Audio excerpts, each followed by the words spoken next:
జనసేన పార్టీకి కొత్త తలనొప్పి వచ్చింది.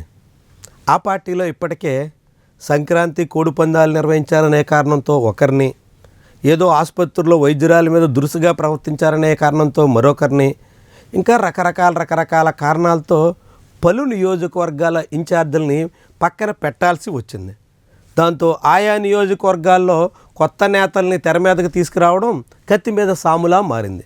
సరిగ్గా ఇదే సమయంలో ఇప్పుడు శ్రీశైలంలో అటవీ శాఖ సిబ్బంది మీద దాడి చేసిన కేసులో A1గా జనసేన నాయకుడి పేరు నమోదు చేశారు. జనసేన పార్టీకి శ్రీశైలం ఇన్ఛార్జిగా ఉన్న రౌత్ అశోక్ ఇప్పుడు ఆ కేసులో ప్రధాన నిందితుడిగా FIR కూడా నమోదైంది. దాంతో ఇప్పుడు మరి రౌత్ అశోక్ మీద చర్యలు తీసుకుంటారా?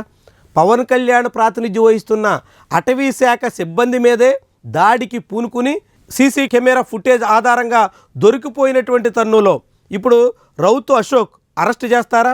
రౌత్ అశోక్ని అరెస్ట్ చేయకపోయినా కనీసం అతని మీద పార్టీ పరంగానైనా చర్యలు తీసుకుంటారా అనే ప్రశ్న ఉదయిస్తుంది. ఒక మహిళా వైద్యురాలతో దురుసుగా ప్రవర్తించారనే కారణంతో కాకినాడ జిల్లాలోని ప్రత్తిపాడు అసెంబ్లీ నియోజకవర్గ ఇన్ఛార్జ్ ఒరుపుల తమ్మయ్య బాబుని పక్కన పెట్టేశారు. మరి ఇక్కడ ఏకంగా దాడికి పూనుకున్నటువంటి రౌత్ అశోక్ మీద ఎందుకు చర్యలు తీసుకోవడం లేదు అనే ప్రశ్న ఉదయించే ప్రమాదం ఉంటుంది. మరి ఇప్పుడు జనసేనాని ఏం చేస్తారు? పవన్ కళ్యాణ్ ఇప్పుడు తన పార్టీకే చెందిన మరో ఇన్ఛార్జ్ చిక్కుల్లో పడినటువంటి వైనం మీద ఎలాంటి చర్యలు తీసుకుంటారు?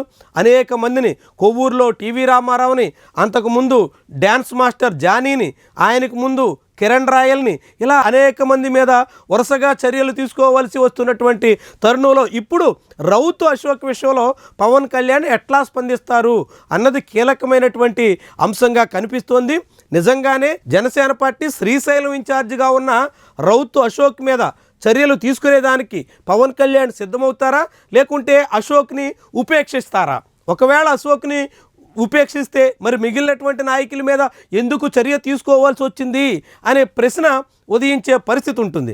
అట్టా కాదు, చర్యలు తీసుకుంటే మళ్ళీ భవిష్యత్తులో ఎట్లా ప్రతిసారి ఏదో ఒక ఘటన వెలుగులోకి రావడం, ఆ ఘటన ఆధారంగా పార్టీ ఇన్ఛార్జీలని పక్కన పెట్టాల్సి రావడం, పక్కన పెడుతున్నటువంటి వాళ్ళ సంఖ్య పెరిగిపోతూ ఉండడం, ఇది జనసేన పార్టీకి చాలా పెద్ద తలనొప్పిగా పరిణమించే అవకాశం కూడా ఉంటుంది. మరి ఈ తరుణంలో జనసేన అధిష్టానం ఏం చేస్తుంది? శ్రీశైలం ఇన్ఛార్జ్ రౌత్ అశోక్ వ్యవహారంపై ఎలాంటి చర్యలకు పూనుకుంటుంది? ఏ రీతిన సాగుతుంది? ఇది చాలా కీలకమైనటువంటి అంశంగా మనం భావించాల్సి ఉంటుంది.